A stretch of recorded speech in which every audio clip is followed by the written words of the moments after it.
২১শে মের পরে সাগরে লঘুচাপ তৈরি হতে পারে, যা পরবর্তীতে ঘূর্ণিঝড়ের রূপ নিতে পারে বলে জানিয়েছে আবহাওয়া অফিস। এর আগ পর্যন্ত উত্তরাঞ্চল সহ সারা দেশে বৃষ্টিপাত ও কালবৈশাখী ঝড়ের আশঙ্কা রয়েছে। আছে বজ্রপাত সতর্কতাও। মফিউর রহমানের রিপোর্ট। দেশে চলমান কালবৈশাখী ঝড় বৃষ্টিপাত ২১শে মের পর কিছুটা কমে আসবে। আবহাওয়া অফিস বলছে এটি আরও ঘনীভূত হয়ে ঘূর্ণিঝড়ের রূপ নিতে পারে। তবে এর মধ্যে প্রায় সারা দেশে ঝড় বৃষ্টি চলমান থাকবে। মাঝারি থেকে মাঝারি ধরনের ভারী থেকে ভারী বর্ষণের সম্ভাবনা রয়েছে।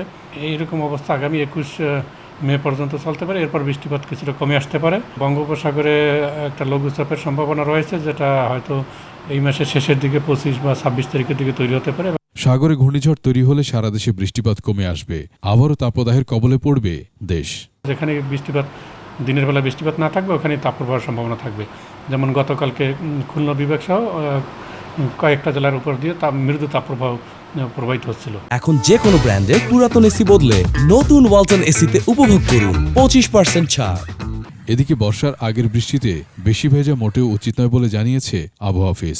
কারণ হিসেবে তারা বলছে এই সময় বৃষ্টির মেঘ তৈরি হয় ভূমি থেকে ৫ কিলোমিটার বা তার বেশি ওপরের, যা মানুষের জন্য ক্ষতিকর।